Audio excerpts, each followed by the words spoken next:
On va passer à la dernière question qui se posait en me tournant vers Patrick Casparian. La question qui se pose, et tu as réfléchi donc là-dessus, c'est celle des seuils, donc en matière de franchissement de seuil et d'autres types de seuils, par exemple en droit de la concurrence ou autres. Est-ce que les blockchains peuvent faciliter finalement ce mécanisme qui est aujourd'hui déclaratif pour un peu, en simple, automatiser? Donc je te passe la parole, Sandra. Merci beaucoup. Donc d'abord, j'aimerais remercier le professeur Véronique Magnier et le professeur Patrick Verboin de m'avoir associé à ce beau projet de réflexion. J'ai la mission d'être rapide, je vais être rapide, ne vous inquiétez pas. Moi, je vais parler de quelque chose de totalement différent, qui est justement la troisième fonction dont a parlé Patrick Verboin, à savoir la fonction organisation de la technologie blockchain. Et voir s'il est souhaitable, s'il est opportun, s'il est possible de combiner blockchain et smart contract aux règles de franchissement de seuil pour les faire gagner en efficacité. Alors déjà, c'est quoi les règles relatives au franchissement de seuil d'actionnariat? On a en droit français, dans plusieurs domaines, des règles qui font produire un effet juridique au dépassement d'un seuil de détention capitalistique ou politique. C'est-à-dire que le dépassement d'un seuil en droit de vote ou en titres sociaux, eh bien, fait peser sur le titulaire des titres certaines obligations. Alors, ces règles relèvent de domaines très différents. Pour vous donner plusieurs exemples et voir que justement ces règles poursuivent des objectifs très différents. En matière d'audiovisuel, on a la loi Léotard du 30 septembre 1986 qui a imposé des seuils pour préserver une diversité des acteurs du secteur, donc empêcher la concentration et une indépendance, ainsi que promouvoir la culture. En matière de marché financier, bien évidemment, on a les règles sur les franchissements de seuil qui, eux, visent à garantir une transparence du marché et une protection des actionnaires minoritaires. En matière d'investissement étranger, eh bien là, il s'agit de préserver certains secteurs qui sont dits sensibles. Donc on a une procédure d'agrément pour ces secteurs-là, par exemple, secteur de la défense, procédure qui est prévue aux articles L151-1 et suivants du Code monétaire et financier. Et enfin, dernier exemple, en droit des sociétés, on a deux règles qui sont très connues, l'autocontrôle par une société de son propre capital et les participations croisées. Donc ils sont réglementés aussi pour des buts totalement différents, à savoir lutter contre l'augmentation, l'accroissement fictif du capital et aussi empêcher la complaisance entre dirigeants de sociétés qui ont des participations croisées et qui verrouillent leur conseil d'administration. Alors toutes ces règles-là, elles fonctionnent en référence à un élément arithmétique. C'est-à-dire que le législateur, pour conférer la plus grande efficacité à la règle, a choisi, au lieu de s'intéresser à l'influence réelle que peut avoir le titulaire du titre, au pouvoir qu'il peut avoir au sein de la société, a simplement déterminé de manière plus ou moins arbitraire, en tenant compte un peu des pratiques, eh bien un seuil qui, en tant que tel, dès qu'il est franchi, impose certaines obligations. Alors quelles sont ces obligations? Dans la quasi-totalité des cas, on a une obligation d'information, donc de déclaration, qui peut être simple ou avec des informations plus ou moins détaillées, une déclaration d'intention par exemple. On peut avoir une obligation de respecter une procédure d'agrément. On peut avoir une interdiction pure et simple de dépassement du seuil, donc une obligation de vendre le surplus. Et puis par exemple, on peut avoir une obligation de lancer une OPA en matière de droit des marchés financiers. Alors la question que je me pose aujourd'hui, qui est une question, il faut savoir, qui est purement prospective. Aujourd'hui, on est encore, je pense, à plusieurs années d'une telle réglementation, mais la question se pose, elle a été déjà posée, quel peut être le rôle de la blockchain et des smart contracts en ce qui concerne justement le gain d'efficacité de certaines règles de droit. Est-ce que ces règles de droit qui concernent le franchissement de seuil peuvent gagner en efficacité, par exemple, grâce au blockchain et au smart contract, et est-ce que cela est souhaitable surtout? Est-ce opportun? Faudrait-il justement combiner les règles de droit au franchissement, les règles de droit, à la blockchain et au smart contract? En d'autres termes, faire ce qu'on appelle la regulation by design, c'est-à-dire que la blockchain devient une sorte d'outil de régulation, ou comme le disent les grands défenseurs de la blockchain, code is law, c'est-à-dire que le code devient le droit. On a même parlé de l'ex-cryptographia dans un ouvrage voilà, assez connu de Filippi et Rapp. Donc déjà, réfléchissons comment la blockchain et le smart contract pourraient fonctionner avec les règles de franchissement de seuil. Alors, justement, la blockchain, comme on l'a bien vu, permet d'instaurer un registre dématérialisé et automatisé, d'accord? Mais il faut savoir que ce registre, eh bien, il ne s'agit pas d'un registre simple sur lequel on pourrait inscrire uniquement les titres sociaux. On peut également inscrire certaines informations qui sont relatives à ces titres. C'est-à-dire qu'on pourrait parfaitement eh bien, inscrire également sur la blockchain les prérogatives eh bien, que détient chacun des associés par rapport à ces titres sociaux, mais aussi des limitations. Donc nous avons déjà ce premier élément qui nous permet éventuellement de suivre l'évolution eh bien, de ces prérogatives-là. Les inscriptions, elles peuvent être réalisées soit par un mineur, soit elles peuvent être déclenchées par justement ce qu'on appelle des contrats intelligents, qui ne sont pas de véritables contrats, qui est également une technologie, le smart contract. Donc le smart contract qui, lui, est affecté, si vous voulez, d'un élément déclencheur.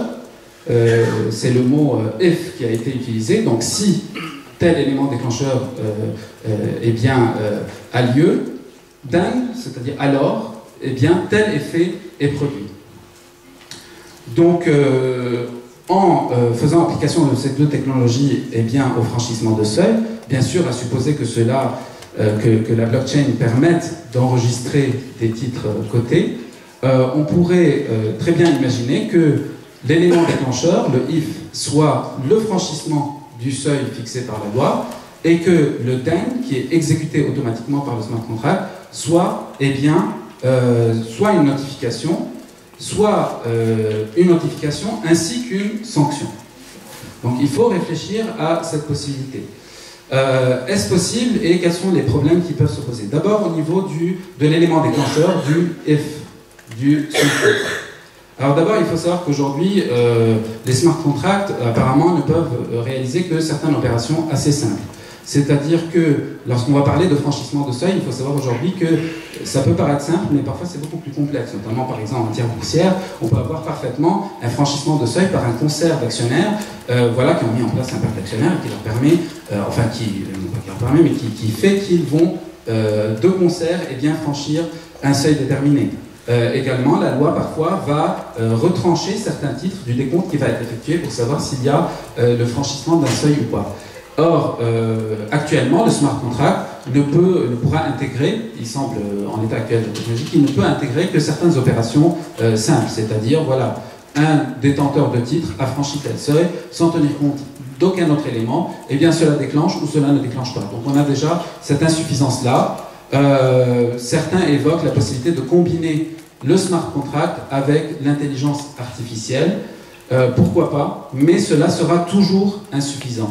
L'intelligence humaine sera toujours nécessaire parce que, et nous le voyons aujourd'hui dans la jurisprudence qui concerne notamment l'autocontrôle mais aussi le franchissement de seuil en matière boursière, il est toujours nécessaire qu'on ait une analyse juridique fine justement du dépassement, de l'existence du dépassement de seuil, de l'existence d'un concert ou pas, de l'existence d'une boucle de contrôle ou pas. Donc ces éléments-là, eh bien, on ne pourra jamais les automatiser totalement. Ensuite, le deuxième problème que peut poser eh bien, cette automatisation-là, grâce au smart contract, c'est que l'on va déplacer la responsabilité. Aujourd'hui, c'est le titulaire des titres qui est responsable de l'obligation de déclaration. Or, si on automatise totalement l'application de cette règle de droit, et cela vaut pour n'importe quelle autre règle de droit, eh bien, on va déplacer la responsabilité. Ce n'est plus le titulaire qui est responsable de l'exécution, de la bonne exécution de cette obligation, c'est la blockchain. Alors, soit la blockchain est privée, on a un responsable de blockchain, soit c'est le système lui-même. Et donc, si on a un dysfonctionnement, on ne peut plus identifier, le titulaire pourra dire « je n'ai rien à voir ». Donc, on peut, à partir de ces deux éléments-là, dire qu'en tout état de cause, eh bien, blockchain et smart contract ne pourront jouer qu'un rôle complémentaire. D'accord? C'est-à-dire qu'il faudrait, si jamais on met en place un tel système, que ce soit un système voilà, qui contribue à une meilleure efficacité de la règle, mais qui ne se substitue pas au principe de déclaration par le titulaire des titres et qui permettent toujours au titulaire des titres et à l'autorité de contrôle d'intervenir. Quant à l'effet produit, par le smart contract. Là, d'abord, je vais rappeler deux caractéristiques de la blockchain. C'est que d'abord, les inscriptions sont immuables. On parle souvent d'une immuabilité qui a été exposée justement par Patrick Barban lorsqu'il nous a expliqué que justement, il est très difficile de... aujourd'hui, il n'y a pas eu il y a eu des manipulations, il n'y a pas eu de piratage, effectivement. On a eu un cas, je pense, dans le réseau Ethereum, où on a eu une fourchette qui a été créée, la fameuse fork qui avait été créée, c'est-à-dire qu'on a eu un ensemble de blocs qui ont dû être effacés intégralement et remplacés par une nouvelle chaîne. Donc vous imaginez, voilà, une seule erreur ou un dysfonctionnement du système, cela impose une manipulation trop importante. Autant dire qu'aujourd'hui, voilà, une fois qu'un smart contract se déclenche et qu'il fait produire des effets, on peut dire que cela est ineffaçable, est immuable. La deuxième caractère du smart contract, comme on l'a vu, c'est son caractère automatique. Il produit automatiquement un effet. Or, cela peut poser problème si on ne se cantonne pas à une notification par le smart contract de l'autorité de contrôle d'un dépassement de seuil, mais si on fait en plus produire des effets de sanctions, par exemple. Pourquoi? Parce que les sanctions qui sont prévues par les textes touchent souvent au droit de vote, c'est-à-dire indirectement au droit de propriété du détenteur des titres, garanti par la Déclaration universelle des droits de l'homme et du citoyen et la Convention européenne des droits de l'homme, parce que également cela pourrait bafouer le principe du contradictoire et des droits de la défense pris au sens large du titulaire des titres, qui devrait toujours pouvoir expliquer à l'autorité de contrôle s'il y a dépassement de seuil ou pas. Surtout, cela ne permettrait pas d'apprécier la sanction opportune. Or, nous avons cette idée-là qui a été exprimée par une certaine doctrine. Et là, je pense que Franck Martin Laprade avait exprimé cette idée en 2011 par rapport au franchissement de seuil, une sorte de gradation, parce que tous les manquements ne sont pas identiques. Un franchissement de 0,001% n'est pas identique à un franchissement de 3%. Ce n'est pas la même gravité. Et cela pose aussi un problème lorsque on a des sanctions pécuniaires qui peuvent être déclenchées, parce que cela est suggéré aujourd'hui par exemple, les personnes qui nous expliquent le fonctionnement du smart contract. Et là, on tomberait dans ce qu'on appelle des sanctions pénales automatiques, qui, elles aussi, qui existent en droit fiscal et qui ont posé le problème au regard du principe d'individualisation des peines. Donc tout cela nous conduit aujourd'hui à nous dire que, c'est très bien, on pourrait mettre cela en place, mais avec beaucoup de précautions. C'est-à-dire qu'il faudrait déjà que l'on puisse soit désigner un responsable de la blockchain, et cela impose une blockchain privée, soit passer par la blockchain publique, mais avoir ce qu'on appelle justement le mécanisme d'oracle, c'est-à-dire un tiers de confiance qui puisse intervenir pour déclencher la sanction une fois la notification effectuée, valider la sanction, c'est-à-dire effectuer une sorte de suspension des effets coercitifs. Cela semble techniquement aujourd'hui possible. Et donc on réintroduit l'intermédiation là où on a voulu une désintermédiation. On le voit partout lorsqu'on parle de blockchain. La blockchain, enfin, à l'état pur, c'est vraiment la désintermédiation la plus totale. Alors que l'on voit qu'on ne peut pas s'en passer dès que l'on commence à la confronter aux règles de droit. Et donc pour terminer, on pourrait justement faire jouer à la blockchain et au smart contract surtout un rôle complémentaire pour créer une sorte d'effet dissuasif qui inciterait les titulaires à ne pas essayer de contourner la loi.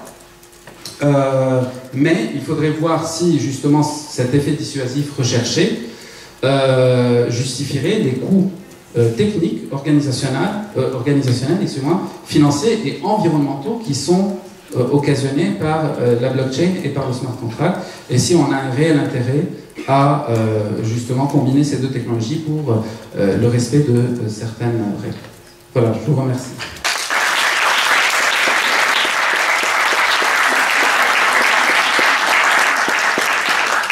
Bien, merci infiniment Patrick.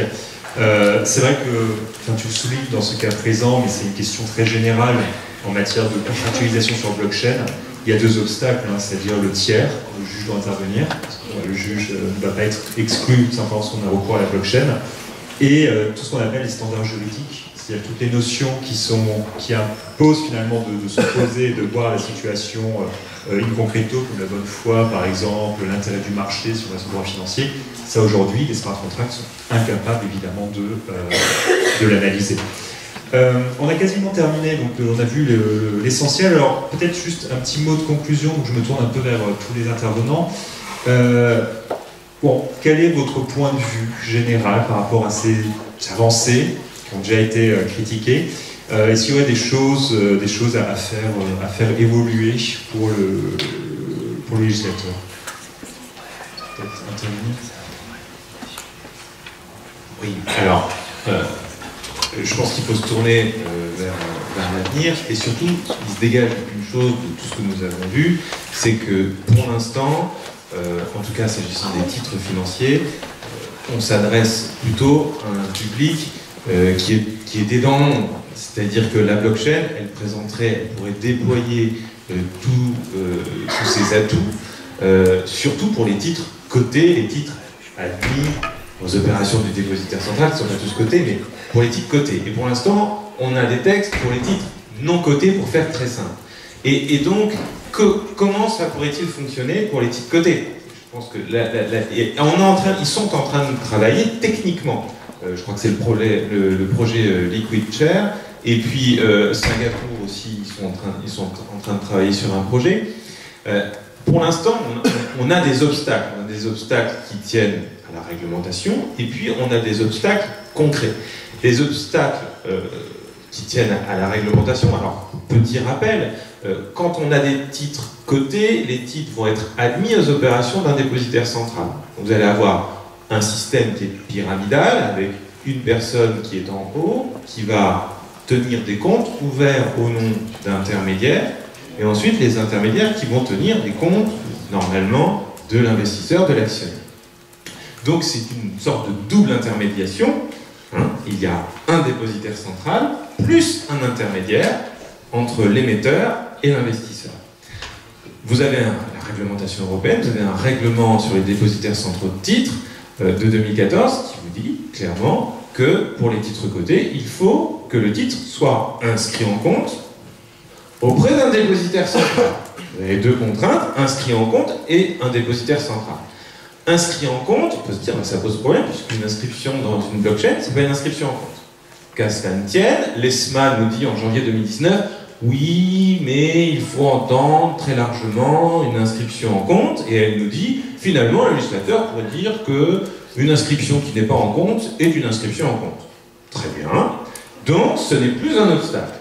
Il reste l'obstacle majeur selon lequel il faut qu'il y ait un dépositaire central. Bon.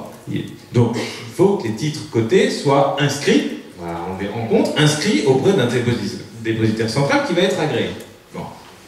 Donc, ça voudrait dire que si on voulait une blockchain, il faudrait que cette personne soit habilitée comme dépositaire central. C'est une difficulté. Mais après tout, le dépositaire central, et les projets sont en cours, peuvent gérer une blockchain. Continuons, mais normalement, l'actionnaire ne détient pas de compte ouvert auprès du dépositaire central.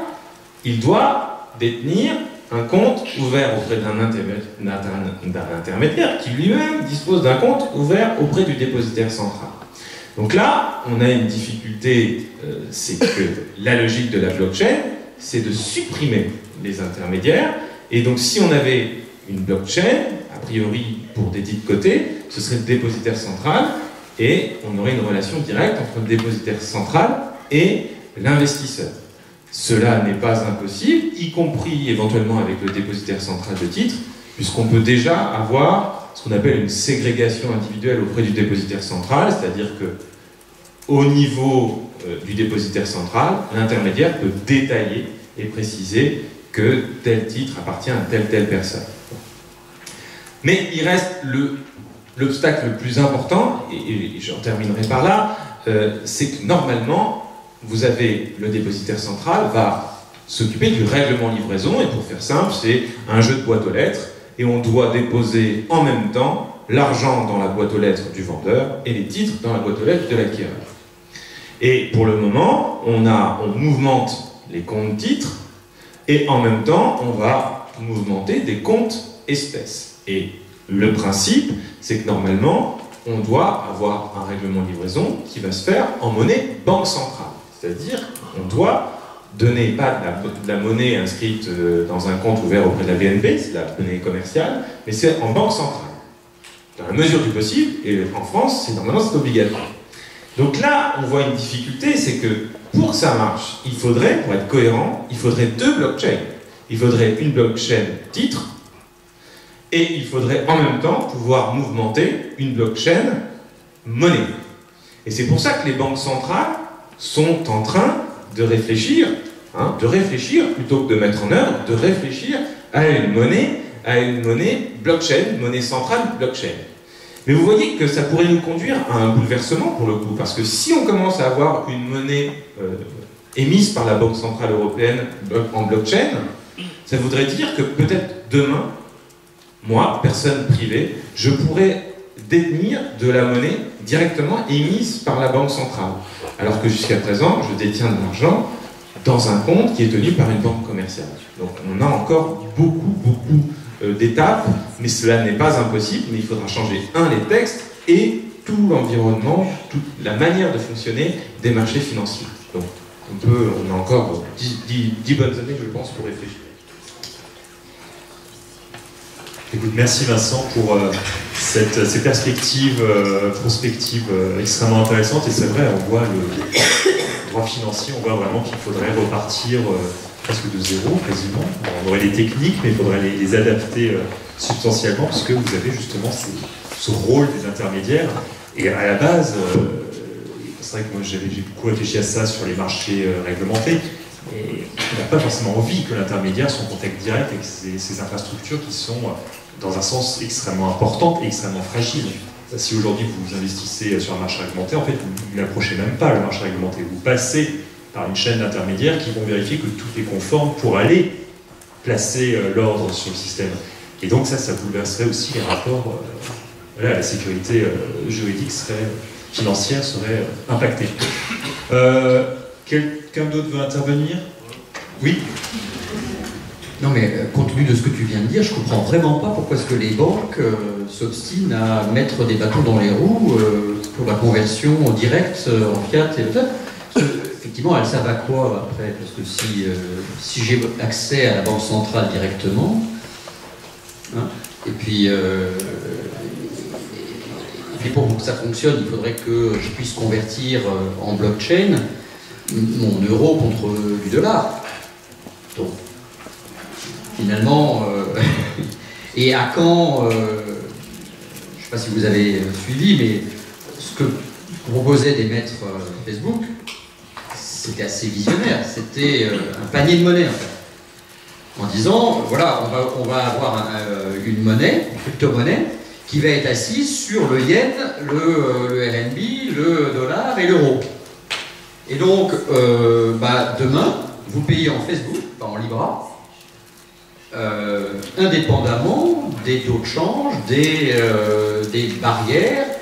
Vous imaginez quand le dollar dit la capacité d'attractivité, la compétence juridictionnelle de l'IRS américaine, c'est l'utilisation du dollar. C'est ça qui a fait que BNP et Société Générale ont été obligés d'aller payer des accords transactionnels faramineux à New York, parce qu'ils avaient eu le malheur de participer à des échanges en dollars avec des pays qui étaient blacklistés. Demain, avec des crypto-monnaies, les États-Unis sont plus compétents, juridiquement. Donc on est vraiment dans des sujets extrêmement intéressants pour des juristes. Sachant que déjà à la base les lois extraterritoriales posent des vrais problèmes de droit international public sur cette question, donc ça on enlèverait en effet un des arguments qui est à mon sens un peu spécieux pour étendre la compétence des lois américaines. On va passer la parole au public, si vous avez des questions par rapport au blockchain, aux titres financiers, éventuellement. Ne soyez pas timide, donc on peut passer le micro.